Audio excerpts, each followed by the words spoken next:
Então, agora a gente vai dar uma olhadinha na relação que existe entre a força e a energia potencial. Primeiro eu vou fazer uma análise matemática aqui para vocês, para a gente encontrar essa relação, e depois a gente vai ver como que funciona isso no gráfico.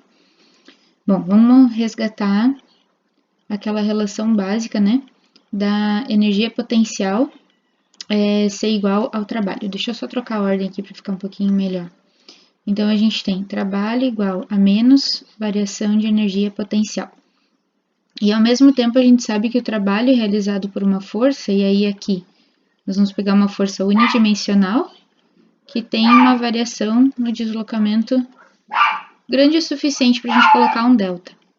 Então, aqui a gente tem a força, só para deixar enfatizado, em uma dimensão. Quando a gente trouxer para cá, a gente pode abrir no lugar do trabalho colocar a relação da força e aí menos a variação de energia potencial, né? Lembrando que o nosso objetivo é encontrar qual que é a relação que existe deixando a força isolado. Então, nós vamos ter F de x igual a menos variação de energia potencial em relação a uma variação de deslocamento, né, da posição x. Se a gente fizer esse deslocamento aqui ser bem pequenininho, ser infinitesimal, a gente consegue trabalhar com a derivada. E aí a gente tem que a força é menos a derivada da energia potencial em relação à posição. Então, essa daqui é a relação que a gente encontra, enfatizando que aparece um sinal de menos aqui, né? Então, quando a gente encontrar a derivada, a gente precisa trocar o sinal dela. Graficamente, o que isso significa para a gente? Que a força pode ser encontrada pela inclinação da curva. Então, pode ser encontrada pela inclinação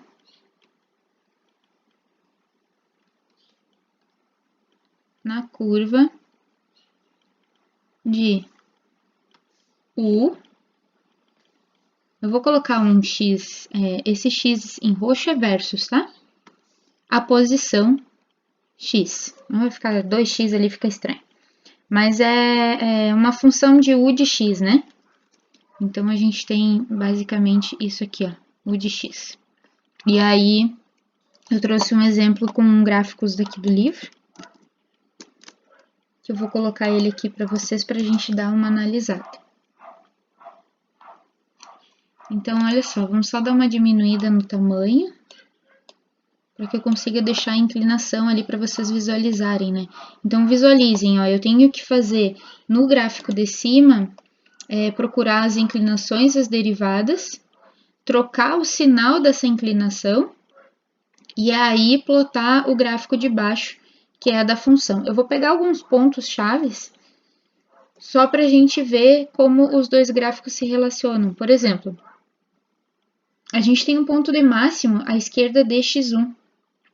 E não só temos um ponto de máximo, como à esquerda desse ponto de máximo o valor é constante.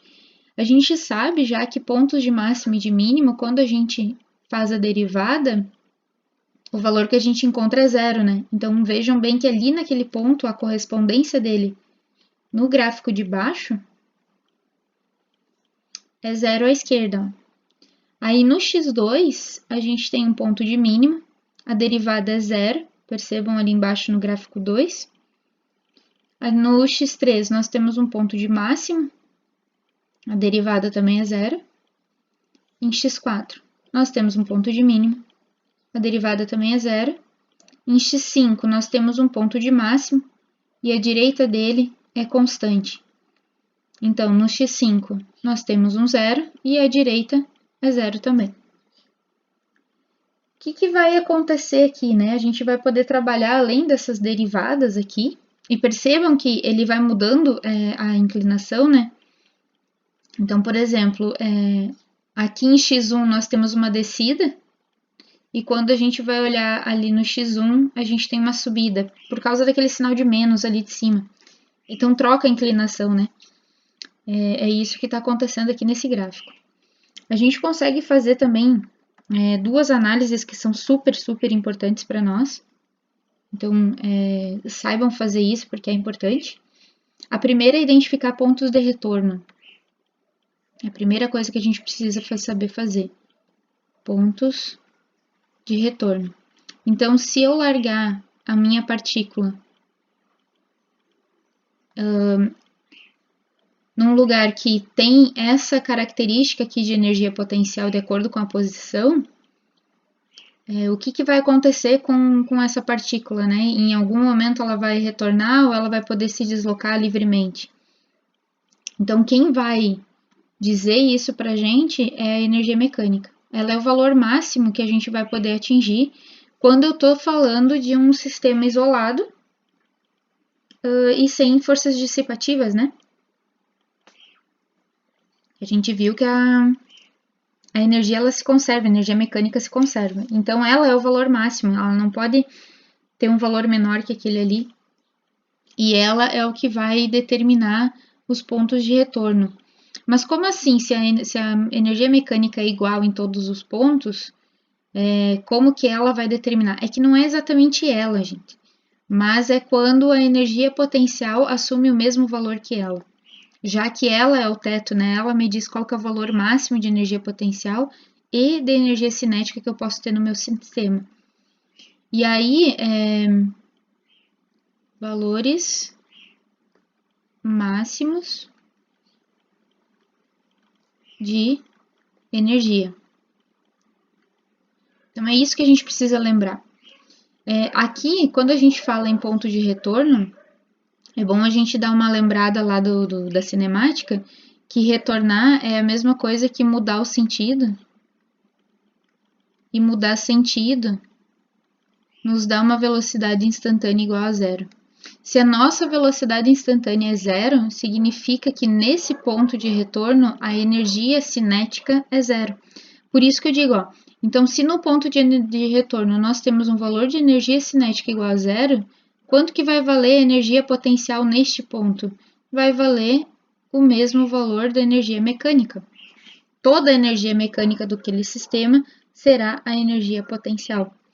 E aí é ali que vai acontecer os pontos de retorno. Então, por exemplo, se a gente pegar alguns valores aqui para dar uma olhada no gráfico, vamos só colocar aqui, né, o primeiro exemplo. Se a gente tiver energia mecânica igual a 5 joules, nós vamos ter um ponto de retorno no gráfico. Então, vamos colocar aqui 5, paralelo a x. Então, essa reta azul que eu coloquei ali é o valor da energia mecânica em todo o sistema quando, né, nesse exemplo eu digo que ela é 5. Aí, o que significa? A minha partícula, ela pode ser largada em qualquer posição aqui, desde que seja, mais ou menos está no x1, né? Desde que seja a direita do x1.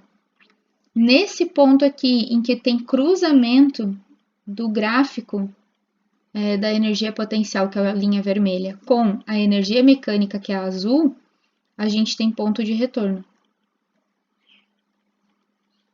Quando a minha partícula atingir da direita para a esquerda, né?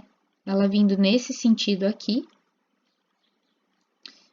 Quando ela chegar nesse ponto aqui de energia potencial igual a 5, ela vai retornar e vai mudar o sentido dela e ir para a direita em vez de ir para a esquerda.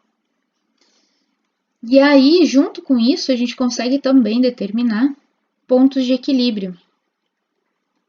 Pontos de equilíbrio. E nós vamos encontrar 3 pontos de equilíbrio nesse gráfico, né? Então, o primeiro deles é, por exemplo, se a gente largar uma bolinha, vamos só colocar aqui, energia mecânica, então é o segundo exemplo. E nós vamos ter energia mecânica igual a 4 joules. Então, agora eu vou pegar essa linha aqui e vou colocar ela no 4. Então, percebam que se eu largar, veja bem a palavra que eu estou usando, se eu largar uma bolinha ou uma partícula, né, que a gente está trabalhando com partículas, em x5, ou a direita de x5, né, vamos colocar em x6, bota aqui, x6. Largar nos dá uma velocidade inicial igual a zero. O que acontece à direita do x5? A força é zero. A derivada daquela curva ali é zero.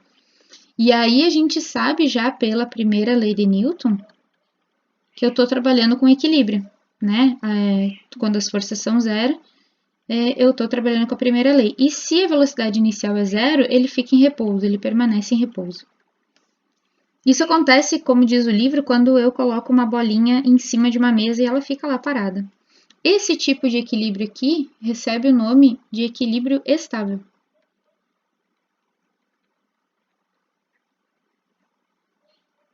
Estável. Vamos colocar um terceiro exemplo aqui para nós. E vamos ver outro tipo de equilíbrio. Então, agora eu vou colocar a energia mecânica do meu sistema igual a 3 joules. Então, vamos vir aqui e vamos colocar mais uma curvinha. No 3 agora.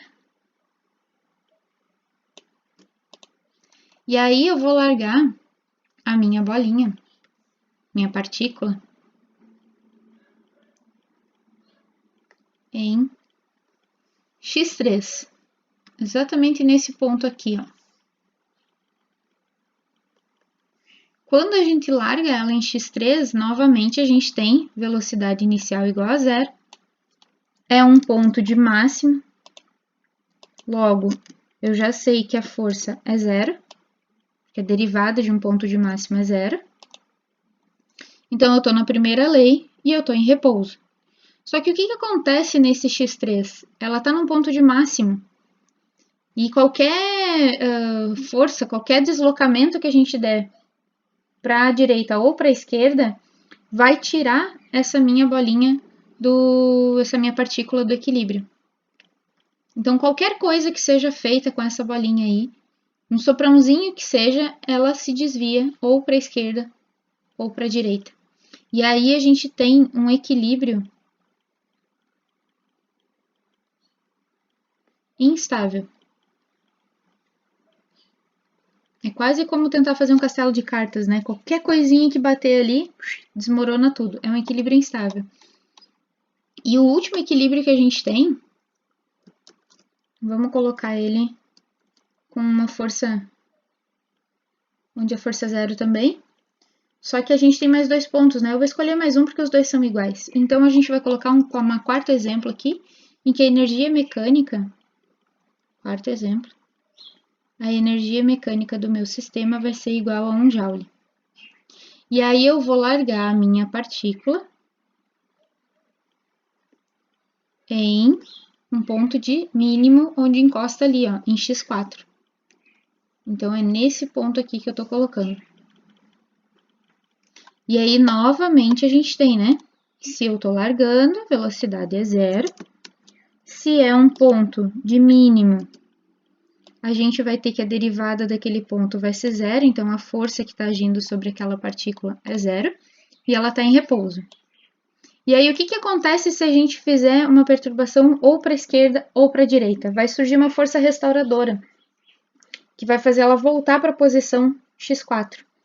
Então, é quase como se eu colocasse uma bolinha numa bacia.